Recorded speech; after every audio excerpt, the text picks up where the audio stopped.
Joining us now is Okpe with stories trending around the world. Hello, G. Hi. How was your weekend? It was very good. Yeah. I'm very excited. Yes. Today, and you know why. I know why. Rub it Rub it in. Guys. Okay. We had a fantastic weekend. Without me. And Rufai. How are you? You look great. So, Audrey, without me. Yes, but you're on a mission. And that's I'm on a fine. mission? Yes. What mission? You know your mission and you're looking great.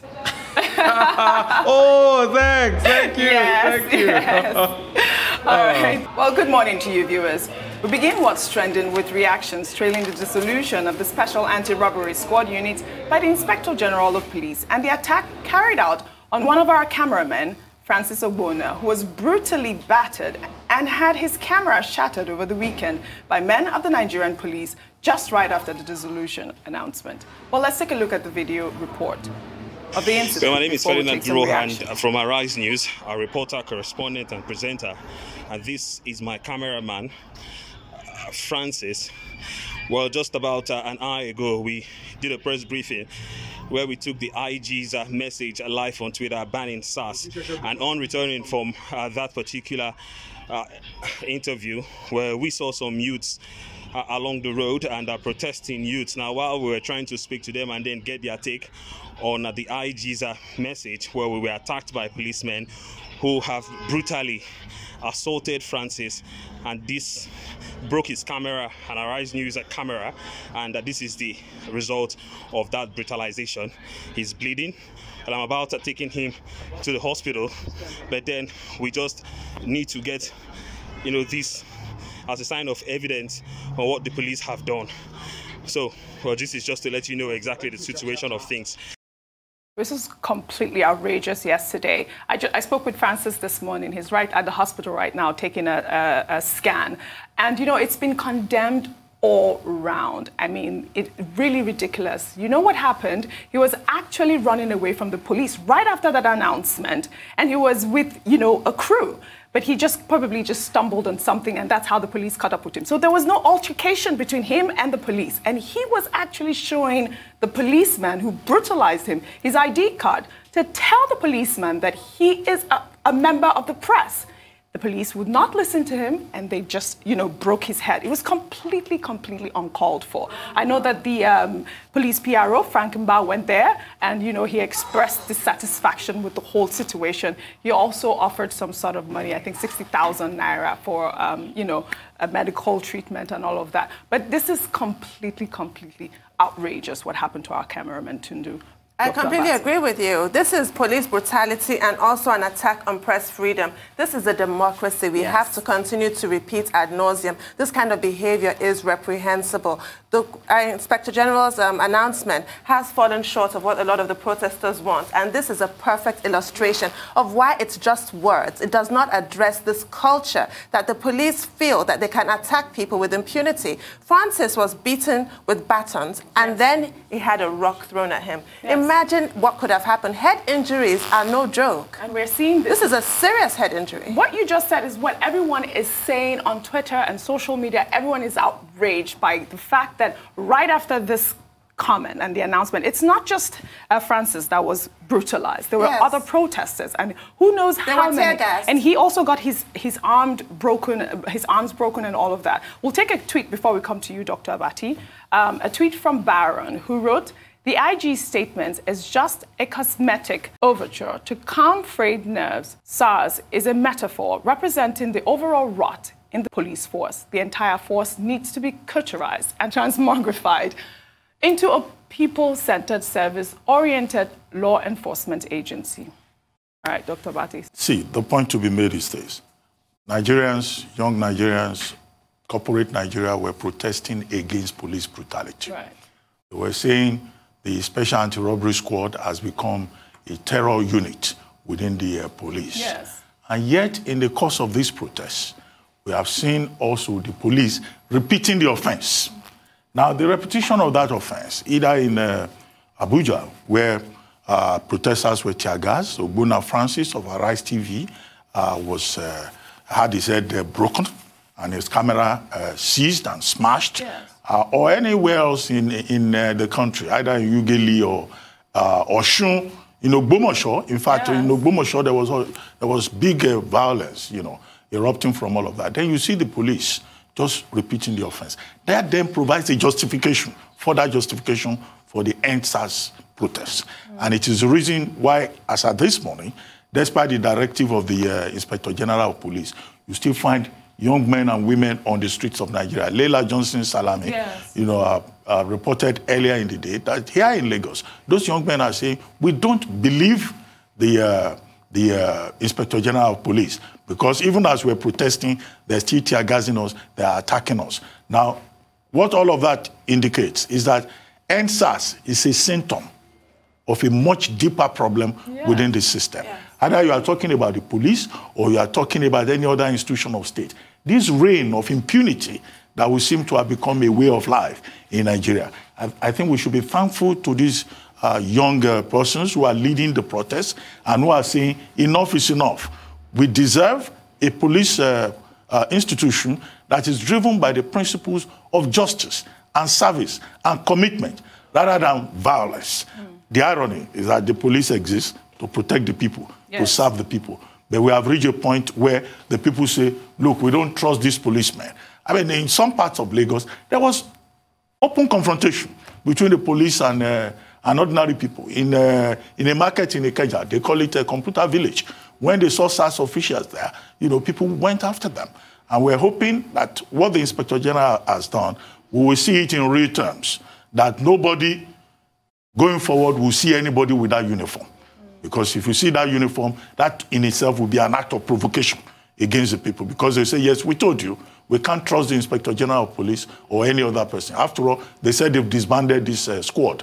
Why are they still going about on the streets? Doesn't mean anything. Yes, that's why we say the problem is systemic. Yes. That there is a lot more that needs to be done. And the people are already coming up with 5 demands of their own and even more. I think we do have the demands. If we can pull up the demands by some flyer that was going through social media, and one of them is the fact that we need the immediate release of all arrested protesters. We're calling for justice for all deceased victims of police brutality and appropriate compensation for their families. I mean, let's talk about that, Rufai.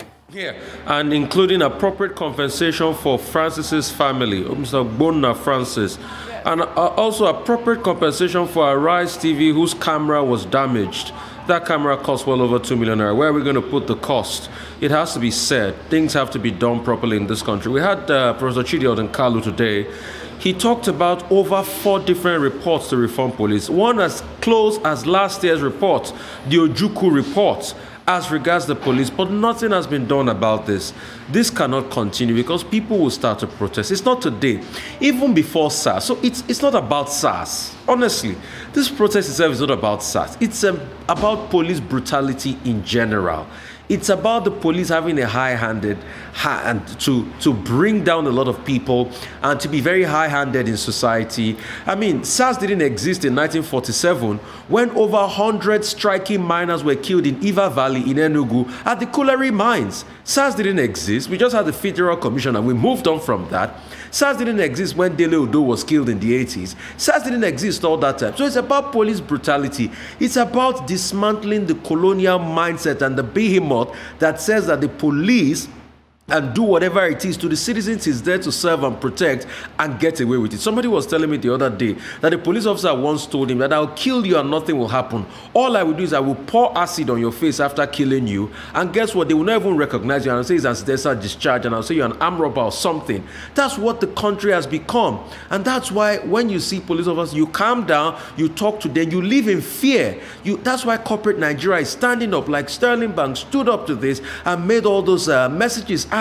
So it's a deeper problem. SARS is not the problem. It's entirely the police force, the authority force. I had my own fair share. Customs officers were asking me for 300,000 naira on the highway.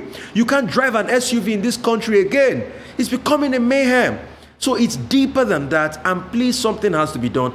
And like those protesters say, we humbly call on the president to step into this. Brother Chidi Odinkalu made us understand today that in the long run, the president is the chief police officer of this country.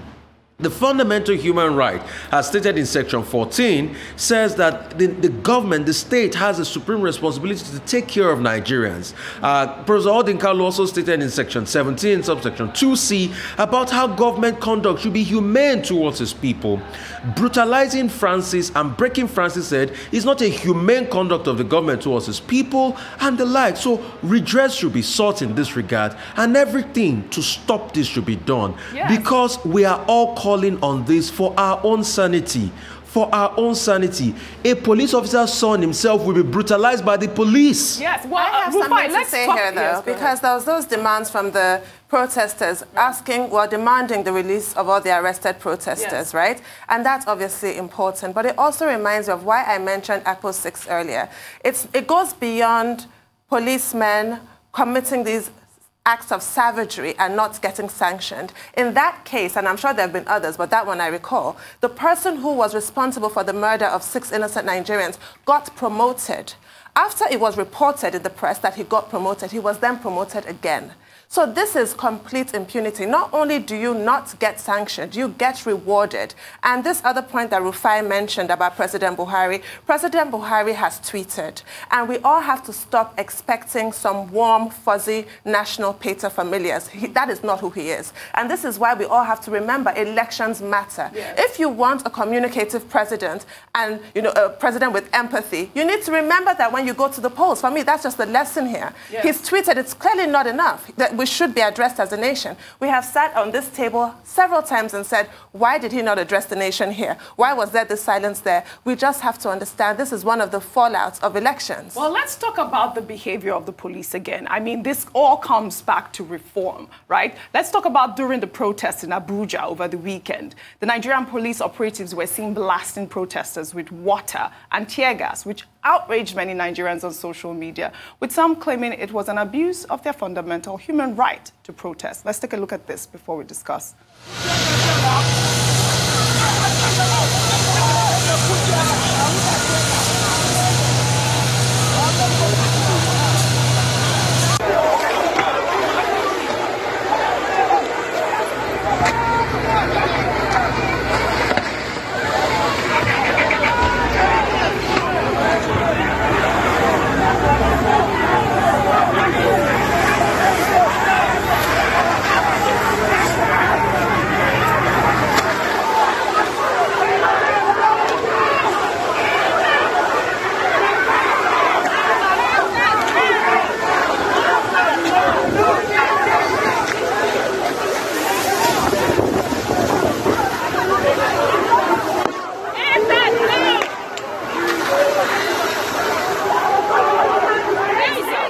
I actually got this video from Omoyele, human rights activist Omoyele Sowore, who posted this video.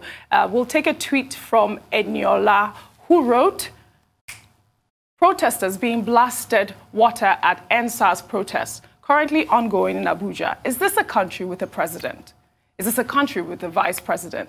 Is this a country with leaders? I mean, this is quite, I don't even know how to start. But is it, I mean, I know that tear gas and water is part of, the way the police disperses protesters, right? But this was a peaceful protest. Why are they being dispersed? They have the right to protest.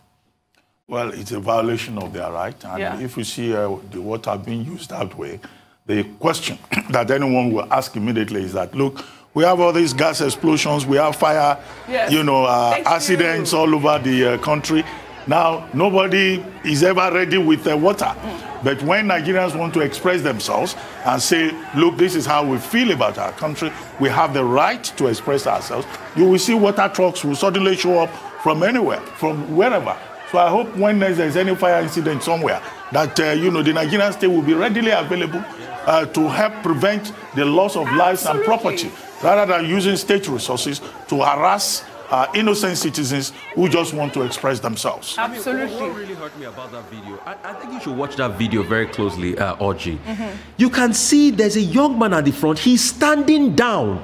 What he means, he's He's not going to harm you. He's standing down and you are still pouring water on him. He's not advancing. He's not coming into the police line. He took a kneel. He stood down. When you stand down in a protest like that, police should retreat.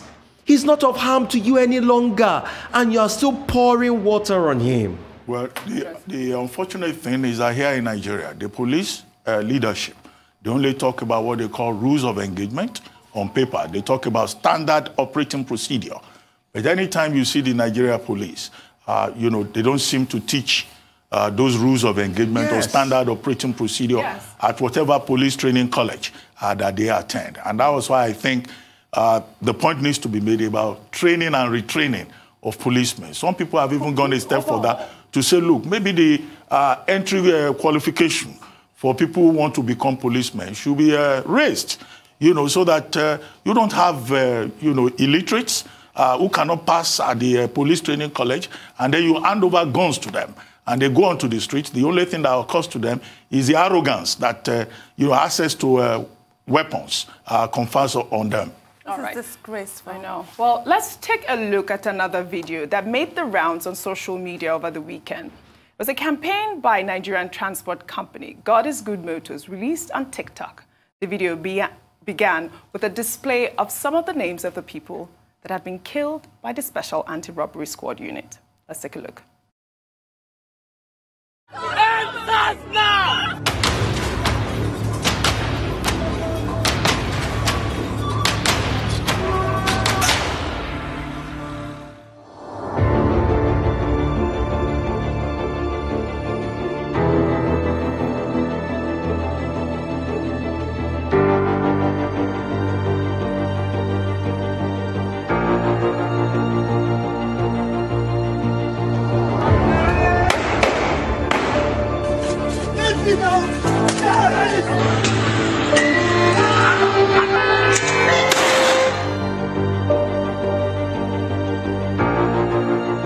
Just cold-bloodedly, they wasted this boy for me.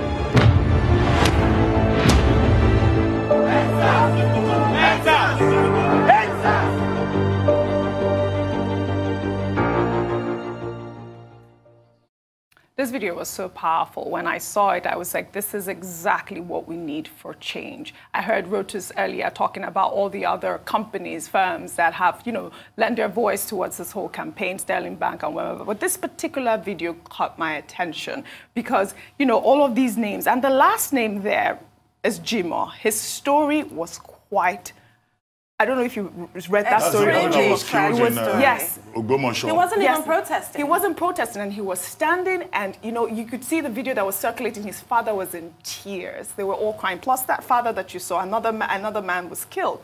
I mean, this is completely outrageous, and I am happy that these types of videos are surfacing online so we could see what really these individuals have caused, in families. Yes, and it has to be repeated. I cannot overstress this point. I've been saying it all morning. It's not about end SARS. No. It's end police brutality because these people, these bad eggs exist in all kinds of police units, all kinds of police formations all over the country. Yes. They shoot first and ask questions later with impunity because they have no respect for the value of our lives. They don't care. And also they know they're not going to be punished. The only thing that will happen is maybe they'll be transferred somewhere else or promoted twice, like the Apple 6 murderer. It's heartbreaking. Yes. Yeah, it's about ending impunity. Either it is in the police or in them. immigration, where the officials also will tell you there are no passport booklets, whereas there will be passport booklets, and you will need to, engage in the process re-engineering for you to be able to get a passport, which is a symbol of your citizenship, or if it is customs that will be looking inside your vehicle and asking for vehicle particulars, which is not part of their responsibility, and checking tires, whether your tire has expired or not, and asking for fire extinguisher. Now, I don't know when that became part of the responsibility of customs officials on the road, or whether it is civil defense or even the military that have also turned themselves into, agents of intimidation or fear. If you ever have any encounter with any soldier on the streets of Nigeria, you better respect yourself as a bloody civilian. Otherwise, something serious can happen to you. Now, all these institutions, security agencies, they should exist simply to serve the people. And to do so in a professional manner. But once people get a uniform, whether it is something as lowly as, these officers in the market giving out tickets, local government officials, they think that they are in a position of power, and that uniform should be used to intimidate and threaten the other person. Unless we have that general reorientation. And there was somebody who came on this program who stressed the point about the place of the National Orientation Agency in all of this.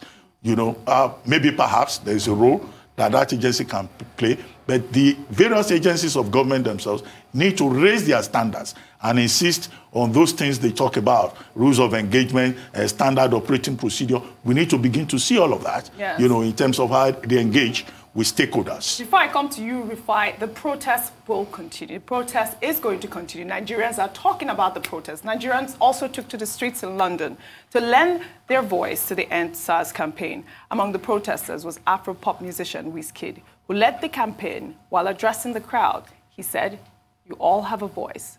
Don't be scared to speak up." Let's take a look. In Nigeria, the youth have been harassed. In Nigeria, the youth have been extorted. We demand good government. We demand real representation. In Nigeria, what do we want? What do we want? Incredible that everyone came out today for a peaceful protest. Your voice has been heard. This is a new Nigeria. We are not scared to speak our mind against bad government. And as I speak to you right now, on my way here, the IGP in Nigeria has disbanded SARS. So Nigerian youth, don't let anyone tell you you don't have a voice. You all have a voice, and don't be scared to speak up. Rufai, your take on this? I mean, when I heard WizKid say that, I'm like, okay. They've disbanded it 3 or 4 times. No, but he's saying that we have to continue to use our voice. Well, we have a voice. That comedy was just to show the severity of the issue and how we've been going round in circles. Disbanded it 3, 4 times. The vice president even said, oh, mop it up into a new unit. Let's have robust intelligence. Nothing has been done. Like I was saying before, I think it was Frantz Fanon that stated that oppressed people only oppress others. So it's a chain of oppression that these people permeate to others. And I like the fact that Dr. Abati really increased the scope of this conversation. It's not about SARS. It's not even about the police force. It's about customs. It's about immigration. It's about Omonile. It's against any form of oppression. Yes, Omonile. You buy land with your hand-earned money. Somebody from somewhere thinks he's an authority. He comes to kick you off it because he has the power of violence. So it's against every form of oppression. Every man in uniform. We need to align. We need to do what is right for this country. You know, the Yorubas have a saying. They say, it's coming, it's coming, it's coming. We'll leave it till when it comes. And it will affect all of us someday. Immigration officer will tell you all sorts. Like today, there's an official rate for a passport, like you stated, Dr. Abati, but most Nigerians, I can say clearly, has never paid the official rate. It's the unofficial rates. They will say processing fee. I don't know if the government collects processing fee. That money goes into the racket, in the pocket of these immigration officers. There's another racket going on there. You can't drive on the road. They stop you. They do all sorts to you and the likes. You are traveling on the highway. You need to budget for police officers too. Because if you don't give them bribes, then they can hurt you. So it's constantly fearing for your life. Even your private security guard can see all sorts to you. So it's a deeper problem. It's a deeper, and I beg the political class and the government to listen to people. Please, listen to us. Well, just to say that WizKid has shown a side of him that many did not know before. And he's been very vocal in this particular End SARS struggle, even taking on a presidential aide consistently on Twitter. And many of the other musicians too, Faz the Bad Guy, and Davido. Rema, is meeting with the Inspector General this Tiwa morning. Savage, your friend, and others. Anyway, thank you, Dr. Abati. I'll see you tomorrow. Thank you.